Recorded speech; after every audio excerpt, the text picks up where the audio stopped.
आओ थोड़ा हम भीतर की ओर चलें। इस प्यास की, इस प्रेम की पुकार को अपने प्राणों में उतारते हुए उस प्रीतम की महान जुगलबंदी में उतर चले जाएं। अथा तो मेडिटेशन मुमुक्षा।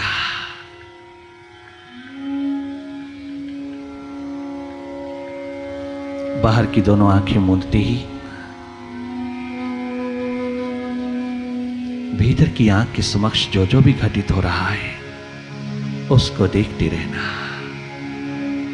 केवल देखना और कुछ नहीं करना। सहज अवस्था में बाहर की पलकों को मूंदते ही भीतर जो दिखाई दे रहा है उसको साक्षी दृष्टा होकर के देखते रहना, केवल देखते रहना। भीतर की स्क्रीन पर जो जो उतर रहा है, जो जो उठ रहा है, उन सब का अनुभव लेती रहना, केवल देखना। यही तेरा स्वभाव है, यही तेरा धर्म है। भीतर की गतिविधि में दखल नहीं देना, भीतर की किसी भी स्थिति में, हालात में दखल नहीं देना। शांत, मुदित, मौन पूर्वक देखते चले जाना। और जैसे ही निर्विचार की स्थिति पल भर के लिए भी आए, स्टेट ऑफ थॉटलेसनेस चाहे एक मोमेंट के लिए आए, तुम उसी में डूब जाना। वही है एकमात्र झलक जो तुझे एक दिन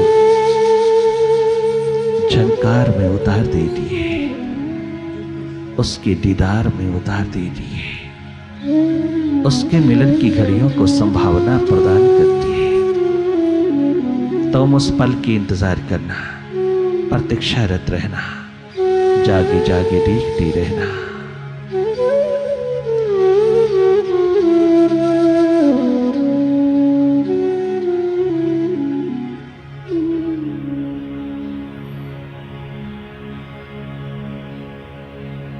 अभी तक मन का भटकाव बना है, अभी तक ये प्यास प्राणों में नहीं उतर रही, अभी तक ये पुकार बनकर के उस प्रीतम के द्वार पर नहीं उतर रही। और थोड़ा गहरा और अपनी त्वरा को जगाना, निरंतर जागे जागे देखते रहना। देखने मात्र से ही भीतर की सारी डस्ट, सारी धूल, सारा कीचड़ धुलता चला जाता है। अंधेरे पतले होते जाते हैं, विचार कम होते जाता है, मन भीतर की ओर मुड़ता चला जाता है, ठहरता चला जाता है, थोड़ा थोड़ा रुकता चला जाता है। उसी मोमेंट में तुझको भीतर की झलक मिल जाती है, जहां शांति, आनंद, मस्ती का आलम उतर आता है। एकमात्र संतुष्टि भीतर के द्वार पर है, बाहर के शिखरों में नहीं, भीतर के द्वार पर, दसम द्वार पर, हृदय द्वार पर।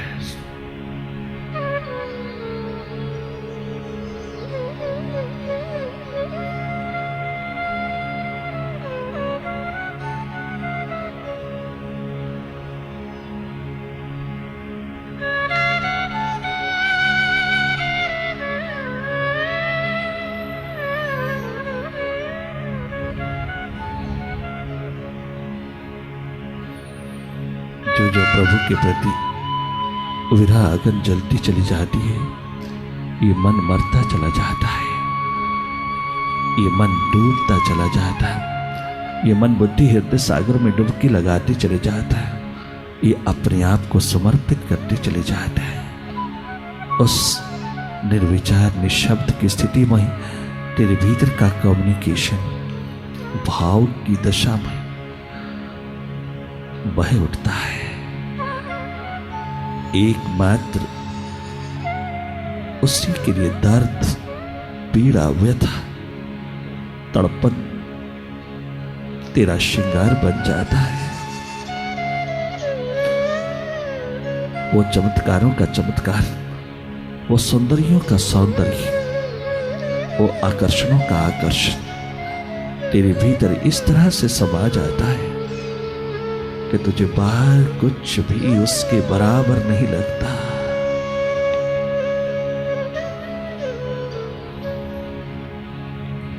ये विरह ही एकमात्र नचिकेता अग्नि है जो उस विराट से जोड़ती चली जाती और जीवन को स्वस्थ पूर्ण प्रेम पूर्ण बनाती चली जाती है। मेडिटेशन कोई योगा एक्सरसाइज नहीं, ये कोई अभ्यास नहीं, ये कोई आदत नहीं, ये कोई तपस्या नहीं, ये तपश्चर्या नहीं। मेडिटेशन अंतस ध्यान तेरा स्वभाव है।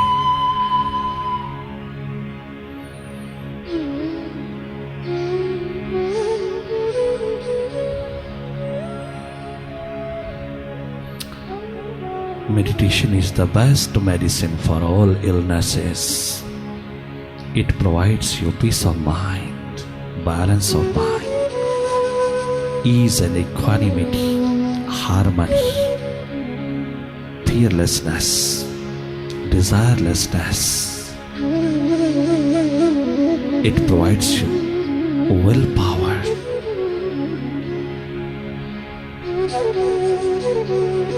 and blissful life.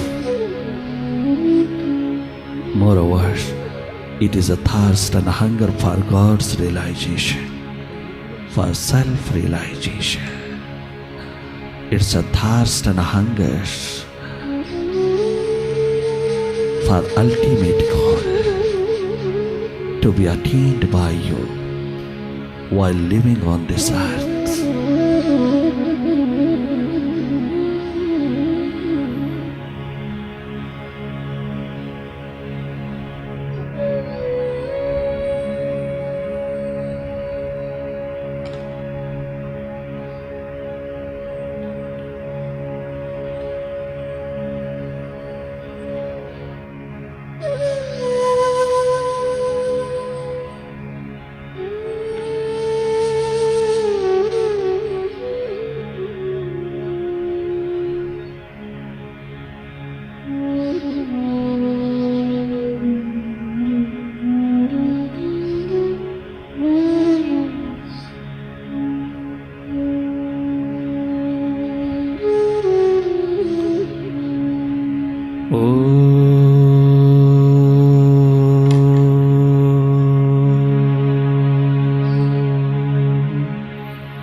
जागे उठेंगी ध्यान की लहरी,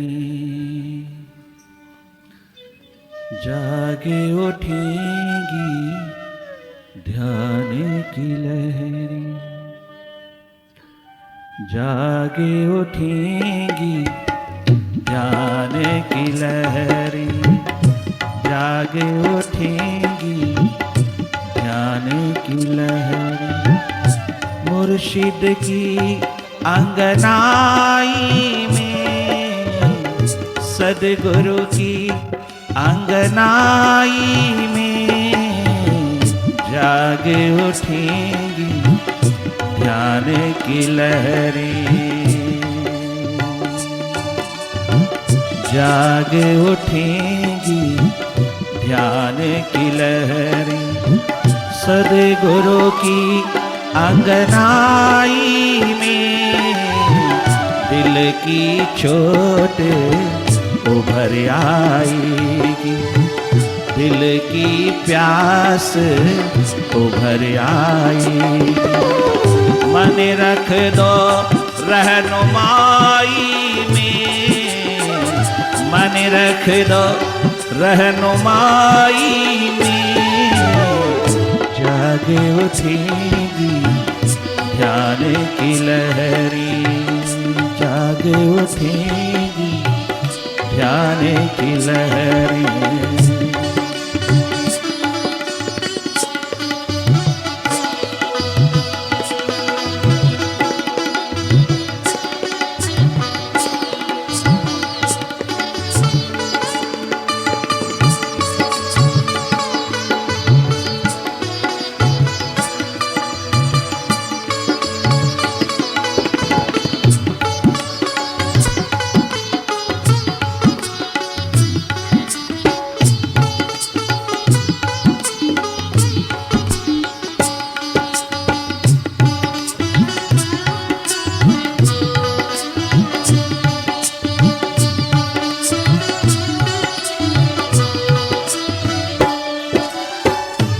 उस मस्ती के आलम में डूबे हुए लोगों में एक सरदार पूरण सिंह भी बैठे हैं, जिसने कभी रूहानियत के आलम में उतर करके देखा नहीं था।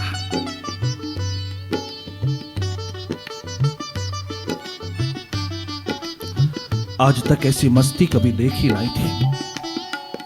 कितनी उन्नति प्रगति, कितनी प्रोग्रेस की उसने मैटेरियलिस्टिक द्वार पर, मैटेरियल के शिखर खड़े कर दिए, परंतु भीतर शांति नहीं, भीतर कोई सेटिस्फेक्शन नहीं, भीतर सब हॉलो शैलो अनुभव हुआ। उसी घड़ी में एक फकीर ने जाकर के आवाज लगा दी, और उसकी आवाज जब उसके द्वार पर पहुंची, उसके काउंटर पे पहुंची, तो पूरण सिंह भी पहुंच गए। 5वें दिन वह उस मस्ती के आलम में झूम उठी।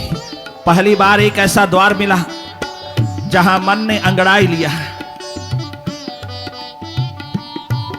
उस आकाश को छूने के लिए,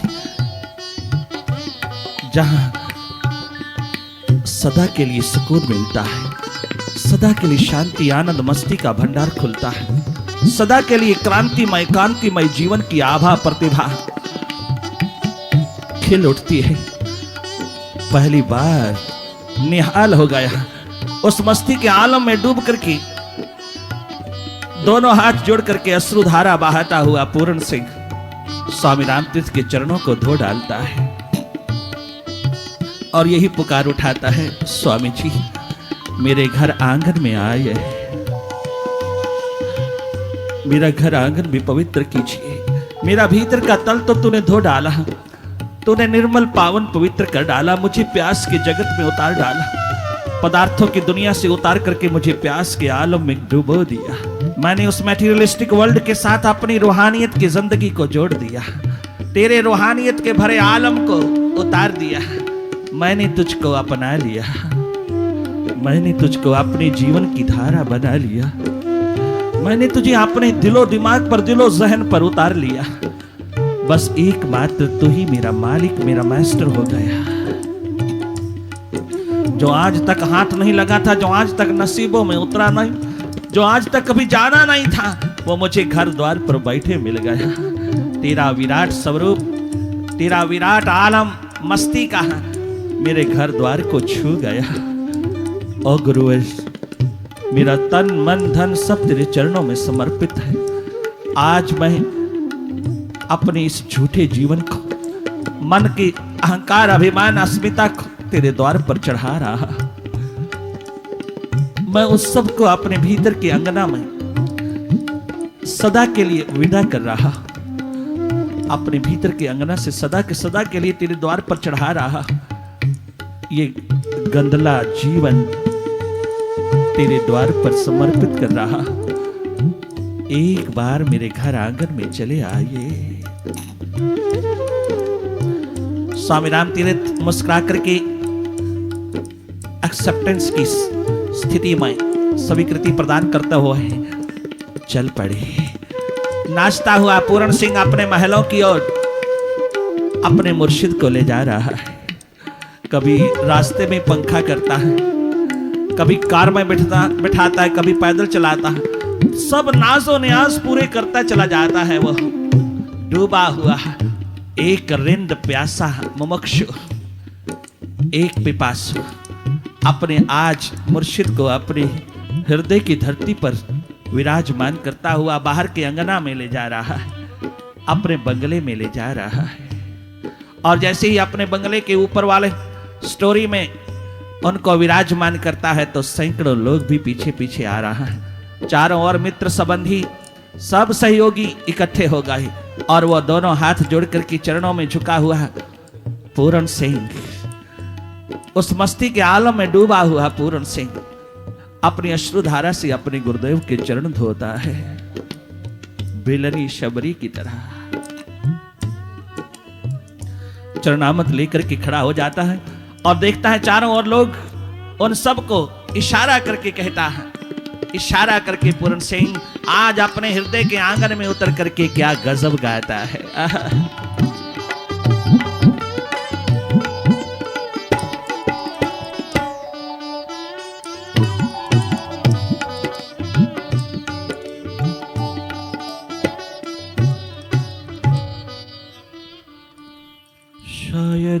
जिंदगी का शिखर लेके आ गया,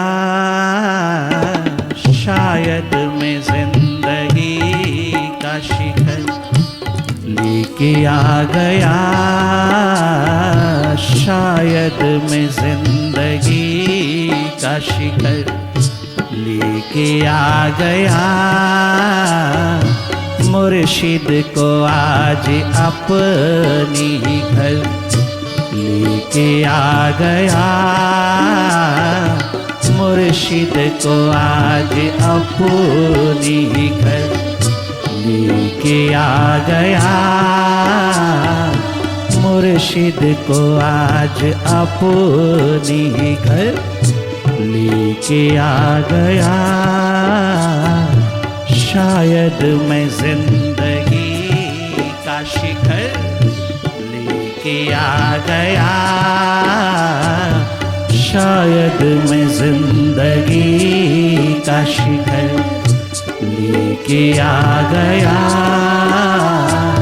मुर्शिद को आज अपनी घर लेके आ गया, मुर्शिद को आज अपनी घर लेके आ गया। शायद मैं जिंदगी का शिखर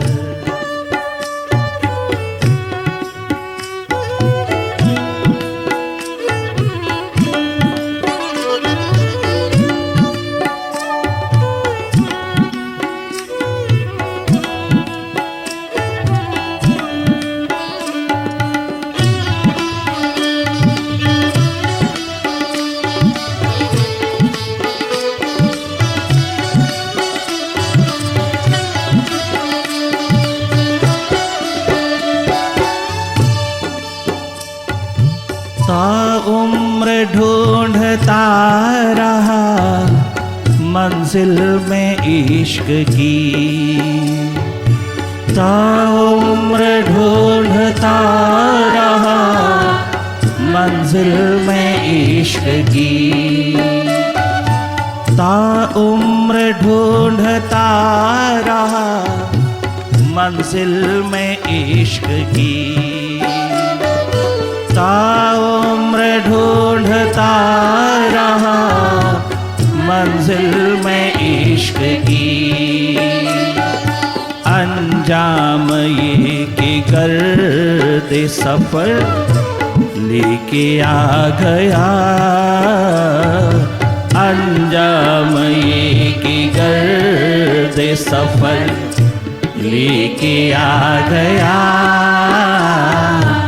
शायद मैं जिंदगी का शिखर लेके आ गया,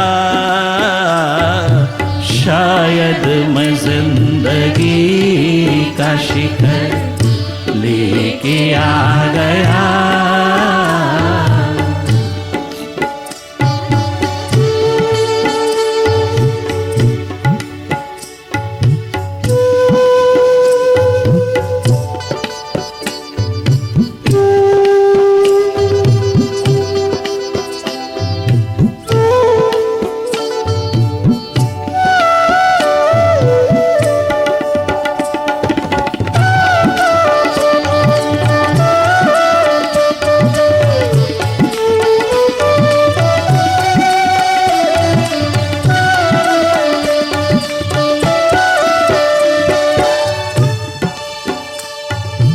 जिंदगी भर मैं जीवन को ढूंढता रहा, जीवन भर मैं उस इश्क के शिखरों को चूमने के लिए दौड़ता रहा। जाने अनजाने में हे मालिक, हे प्रभु, हे मुर्शिद, मैं तुझे ही ढूंढता रहा। डायरेक्टली इनडायरेक्टली, भले मैं कितनी भी बाहर की दौड़ में उतरा, किंतु मैं आनंद के लिए उतरा, मस्ती के लिए उतरा, मैं अपने जीवन की जोत जगाने के लिए उतरा। भले बाहर मंजिल नहीं थी, मुझे मालूम नहीं था, भले बाहर इश्क की मंजिल, हकीकी इश्क की मंजिलें, उस प्रेम की महान मंजिलें बाहर नहीं थी, उस आनंद मस्ती के शिखर बाहर नहीं थी। जाने अनजाने में मैंने तेरे को ही ढूंढा, पद में, पदार्थ में, प्राणी में, पैसे में, प्रतिष्ठा में। मैंने तुझे ही ढूंढा परंतु तो कहीं नहीं मिला। सारा जीवन इसी तरह गुजर गया। एक गर्दे सफर, एक धूल ही धूल इकट्ठी करके लाया। एकमात्र डस्ट ही डस्ट। सिकंदर आजम की तरह, हिटलर की तरह, जूलियस सीजर की तरह, सम्राट नेपोलियन की तरह, अकबर बादशाह की तरह, केवल एक धूल ही धूल, बीरबल की तरह, आइंस्टाइन की तरह, एडिसन की तरह, न्यूटन की तरह, एडिनबर्ग की तरह। उन्होंने भी मरते समय यही कहा, अंजाम ये कि गर्दे सफर लेके आ गया। अंजाम ये कि गर्दे सफर लेके आ गया। शायद मैं जिंदगी का शिखर लेके आ गया। मुर्शिद को आज अपनी ही घर लेके आ गया। मुर्शिद को आज अपनी ही घर लेके आ गया। शायद मैं जिंदगी का शिखर।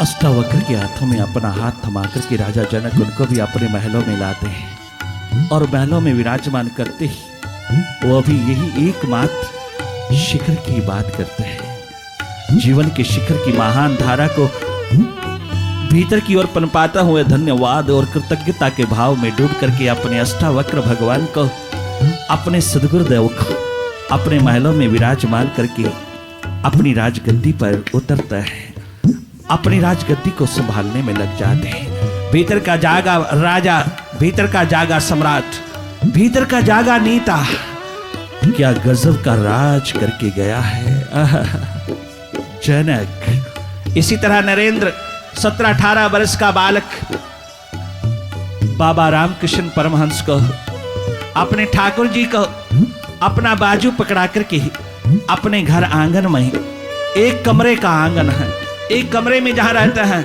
उन्हें अपने घर आंगन की ओर ले जाता है।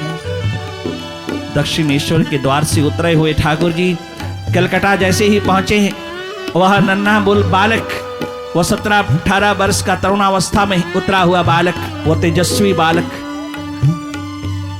वो आभा प्रतिभा का मालिक, वह भीतर की प्यास का एकमात्र मुमुक्षु, डूबा हुआ अपने सत्य की प्यास में अपने मुर्शिद को अपने घर आंगन में लेकर के कहता है, मां देख देख, आज कितना सौभाग्य का चांद उदय हुआ है। आज इस धरती पर कितना आनंद बरसा। आज हमारे आंगन में एक सूर्य उदय हुआ। आज हमारे घर आंगन में एक महान दीप जला। देख मैं किसको लाया मां, देख मैं किस बाबा को लाया। शायद मैं जिंदगी का शिखर लेके आ गया। शायद मैं जिंदगी का शिखर।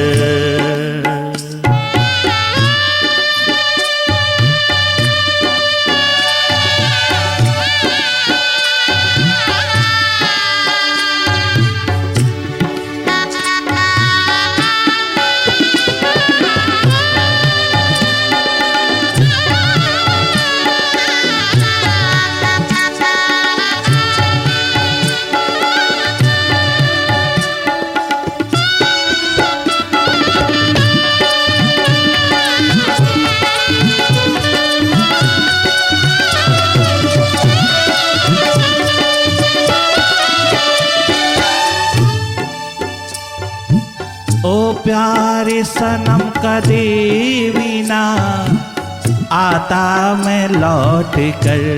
वारे पूरन सिंह। मेरे प्यारे सनम, मेरे प्यारे मुर्शिद, तूने क्या घाव, क्या जख्म कर दिया। मैं शायद कभी भी उस जिंदगी की राहों से वापस मुड़कर के अपने जीवन को, अपनी बगिया को, अपनी जोत को संभालने कभी ना आता। मैं कभी पुनः पुनः तेरे द्वार पर ना लौटता मेरे मुर्शिद, परंतु तूने जो जख्म दिया वो मुझे तेरे द्वार पर सदा के लिए विराजमान कर गया। ओ प्यारी सनम कदे भी ना आता मैं लौट कर। ओ प्यारे सनम कदे भी ना आता मैं लौट कर। एक जख्म भर गया था इधर लेके आ गया। एक जख्म भर गया था इधर लेके आ गया। शायद मैं जिंदगी का शिखर लेके आ गया। कातिल को आज अपने ही घर लेके आ गया। कातिल को आज अपने ही घर लेके आ गया। शायद मैं जिंदगी का शिखर लेके आ गया। शायद मैं जिंदगी का शिखर